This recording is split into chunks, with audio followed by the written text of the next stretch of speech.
है और आज हम डिस्कस करेंगे 26 से 50 जो क्वेश्चन हैं उनके ऊपर। इससे पहले मैं 1 से लेकर 25 जो क्वेश्चंस हैं वो मैं पहले डिस्कस करा चुका हूं, तो आज हम उसके आगे के जो क्वेश्चंस हैं उस पर डिस्कस करेंगे। तो जो पहला क्वेश्चन है आप देख सकते हैं, आज के वैज्ञानिक युग में छात्रों को आध्यात्मिकता का ज्ञान देना है, क्यों? 4 ऑप्शन है। पिछड़ेपन है, आवश्यकता है उनको, या अनावश्यक है, या फिर असंभव है।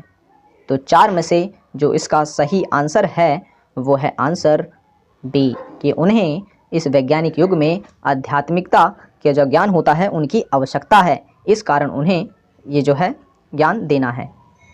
नेक्स्ट है, विद्यालय के सभी कार्यक्रमों में भाग लेना चाहिए, क्योंकि क्या होता है इससे? तो 4 ऑप्शन दे रखे हैं। सीखने का अवसर मिलता है, व्यक्तित्व का विकास होता है, या आत्मविश्वास के विकास में सहायता मिलती है, या फिर ये सभी।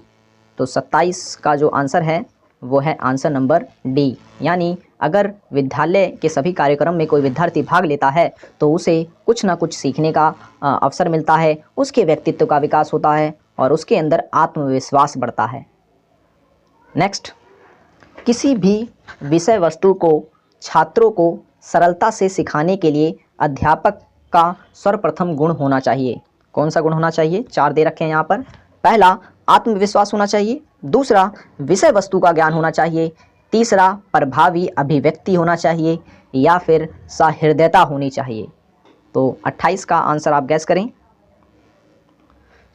इसका जो आंसर है कि प्रभावी अभिव्यक्ति होनी चाहिए सिखाने के लिए। नेक्स्ट, विद्यालय में खेलों के आयोजन का उद्देश्य होता है, तो क्या होता है? पहला ऑप्शन कहता है छात्रों को किसी कार्य में लगाना। दूसरा कहता है शरीर को हिष्ट पुष्ट बनाना। तीसरा कहता है प्रतियोगी खेलों के लिए तैयार करना। चौथा कहता है बालक का सर्वांगीण विकास करना।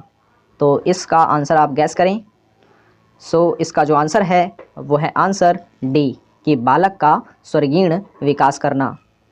नेक्स्ट क्वेश्चन है, एक छात्र की दृष्टि से विद्यालय में छात्र संघ संगठन के बारे में आपकी क्या धारणा है?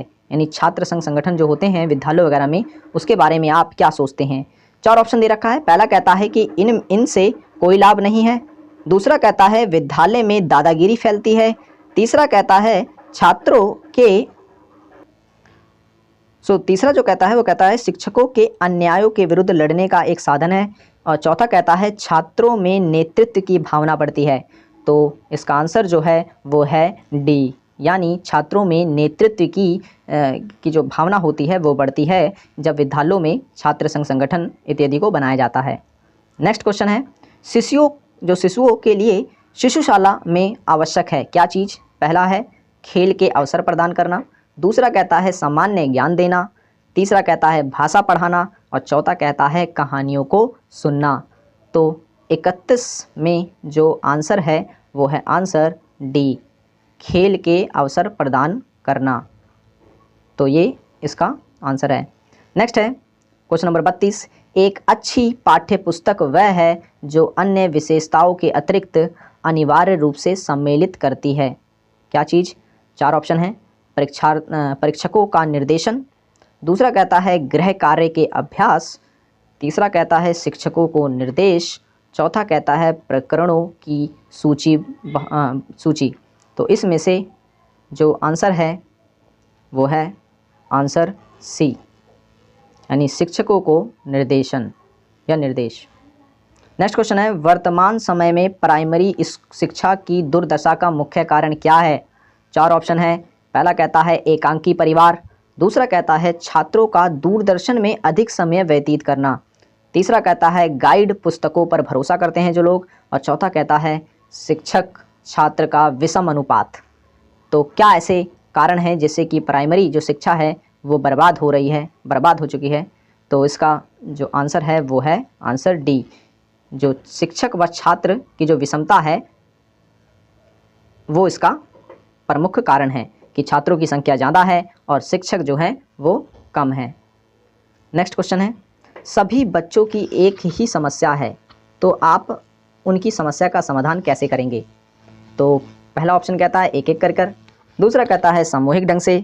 तीसरा कहता है पहले छोटे बच्चों की समस्या हल कर। और चौथा ऑप्शन कहता है पहले बड़े बच्चों की समस्या का हल कर कर।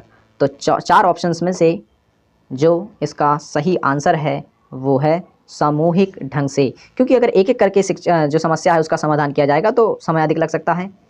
तो इस कारण सामूहिक ढंग से ही जो बच्चे हैं अगर उनकी समस्या एक जैसी है तो उसका समाधान किया जा सकता है। नेक्स्ट है, जो आपसी सही आलोचना करता है तो उसके साथ आपका व्यवहार अपेक्षित होगा। कैसा? एक मित्र के रूप में, दूसरा एक मूर्ख के रूप में, तीसरा कहता है एक आलोचना के रूप में, और चौथा कहता है इनमें से कोई नहीं। तो जो इसका आंसर है वो है आंसर ए, यानी एक मित्र के रूप में। नेक्स्ट क्वेश्चन है, एक प्रभावी अध्यापक के लिए आवश्यक नहीं माना जाता। क्या नहीं आवश्यक माना जाता? ऑप्शन दे रखा है। ए कह रहा है केवल दंड देने वाला, दूसरा वह विषय का रोचक बनाता हो, तीसरा सृजनशील हो, चौथा कहता है वह उत्तम व्यक्ति हो। तो इसका जो आंसर है वो है केवल दंड देने वाला हो। तो ये जो है ये अध्यापक के लिए आवश्यक नहीं होता कि केवल वो दंड देने वाला ही हो। नेक्स्ट है, प्रभावी संप्रेषण संभव हो सकता है। चार ऑप्शन है। पहला कहता है श्रोता के स्तर को जानकर, दूसरा कहता है आपके उचित शब्द प्रयोग से, तीसरा कहता है आपके विस्तृत ज्ञान से, और चौथा कहता है जोर से बोलकर। सो इसका जो आंसर है वो है, आप गेस करें, आंसर ए, श्रोता के स्तर को जानकर। नेक्स्ट क्वेश्चन है, नैतिक शिक्षा का उत्तरदायित्व होना चाहिए। कैसा होना चाहिए? स्कूल के ऊपर, समाज के ऊपर, अभिभावक के ऊपर, या धर्म गुरु के ऊपर। तो इसका आंसर है आंसर ए, स्कूल के ऊपर, क्योंकि वहीं से ही जो बच्चा होता है वो सीखता है सब कुछ। नेक्स्ट है, छोटे बच्चों को शिक्षा देना जरूरी है, परंतु उनके ऊपर किस प्रकार का बोझ अपेक्षित नहीं है? लिखने का बोझ, पढ़ने का बोझ, गृह कार्य का बोझ, या फिर विद्यालय जाने का बोझ। तो इसका जो आंसर है वो है गृह कार्य का बोझ। नेक्स्ट है, जब आपके छात्र उन्नति करते हैं तो आप महसूस करते हैं। कैसा करते हैं? चार ऑप्शन है। आत्मसंतोष की भावना, प्रसन्नता की भावना, ईर्ष्या की भावना, या आत्मलंघन की भावना। तो चार ऑप्शन में से जो ऑप्शन है ए इसका सही आंसर है, आत्मसंतोष की भावना। शिक्षा के माध्यम से कल्याण होता है। किसका? समाज के सभी वर्गों का। दूसरा कहता है आदर्श परिवार का, तीसरा कहता है मनुष्य के व्यक्तित्व का, और चौथा कहता है छात्र व छात्राओं का। तो इसका आंसर है आंसर बी, आदर्श परिवार का। इसका आंसर होगा आंसर ए, समाज के सभी वर्गों का जो होता है कल्याण होता है शिक्षा के माध्यम से। नेक्स्ट है 42वां क्वेश्चन, एक अध्यापक के रूप में आप प्राथमिकता देते हैं किसको? पहला ऑप्शन कहता है विज्ञान विषय को, वैज्ञानिक दृष्टिकोण को, उच्च विचारों को, या फिर आस्था को। तो 42वें का जो आंसर है वो है आंसर बी, वैज्ञानिक दृष्टिकोण एवं विचार को। नेक्स्ट क्वेश्चन है, आपके अध्यापन करते समय यदि कोई छात्र आपकी त्रुटि की ओर संकेत करता है तो आप क्या करते हैं? चार ऑप्शन है। छात्र को कक्षा के बाद मिलने के लिए कहेंगे, या छात्र को चुप रहने के लिए कहेंगे, या स्वीकार कर लेंगे, या दूसरे दिन अच्छी तैयारी कर कर जाएंगे। तो इसका जो आंसर है ये बहुत ही इम्पोर्टेंट क्वेश्चन है, पूछा गया है तो इसका आंसर है स्वीकार कर लेंगे। और ये भी हो सकता है कि दूसरे दिन वो तैयारी कर कर जाएगा, एक अध्यापक अगर है तो। नेक्स्ट है, आपको मालूम हुआ कि आपके प्रधानाचार्य संस्था में कुछ गलत कार्य कर रहे हैं तो आप क्या करेंगे? पहला ऑप्शन कहता है उच्च अधिकारियों से शिकायत करेंगे, उन्हें समझाने का प्रयास करेंगे, तीसरा कहता है उस तरफ से अनदेखी करेंगे, चौथा कहता है साथियों से परामर्श करके ही कोई निर्णय लेंगे। तो 44वें का जो आंसर है वो है आंसर बी, उन्हें समझाने का प्रयास करेंगे। नेक्स्ट क्वेश्चन है, प्रौढ़ शिक्षा किन व्यक्तियों के अधिकार में होनी चाहिए? पहला ऑप्शन है सरकार के हाथ में, दूसरा कहता है शिक्षित व्यक्तियों के हाथ में, तीसरा कहता है गैर सरकारी समितियों के हाथ में, चौथा कहता है उपरोक्त सभी के हाथ में। तो इसका आंसर है वो है गैर सरकारी समितियों के हाथ में। नेक्स्ट क्वेश्चन है, यदि कोई अभिभावक आपसे मिलने कभी नहीं आता तो आप क्या करेंगे? पहला, बालक को दंड देना प्रारंभ कर देंगे। दूसरा, बालक पर ध्यान नहीं देंगे। तीसरा, उनसे स्वयं मिलने जाएंगे। चौथा, अभिभावक को लिखेंगे। तो 46 का जो आंसर है वो है आंसर डी, अभिभावक को लिखेंगे कि वो मिलने आए। नेक्स्ट है, शिक्षकों के बीच संघर्ष का सबसे दूषित परिणाम होता है। 4 ऑप्शन है अपने पास। पहला कहता है शिक्षण समय में कमी, छात्रों का व्यवहार बिगड़ जाता है।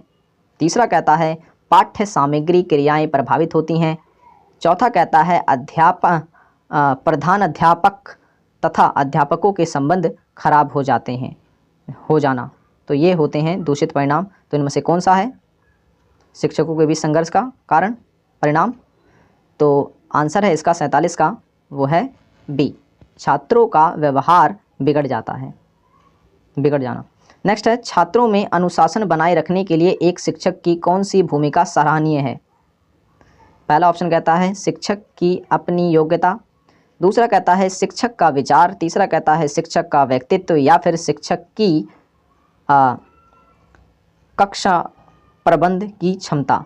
तो इसका जो आंसर है वो है आंसर डी, शिक्षक की कक्षा प्रबंध की क्षमता, किस तरीके से वो क्लास को मैनेजमेंट करता है।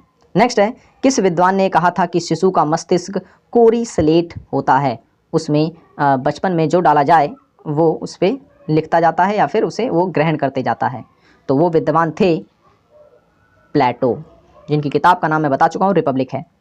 नेक्स्ट क्वेश्चन है, किस विद्वान ने सीखने के 5 चरण बताए हैं? तो 4 ऑप्शन दे रखे हैं, फ्रोबेल, हर्बर्ट, प्लेटो या कमीनियम। तो इसका जो आंसर है वो है आंसर बी, हर्बर्ट।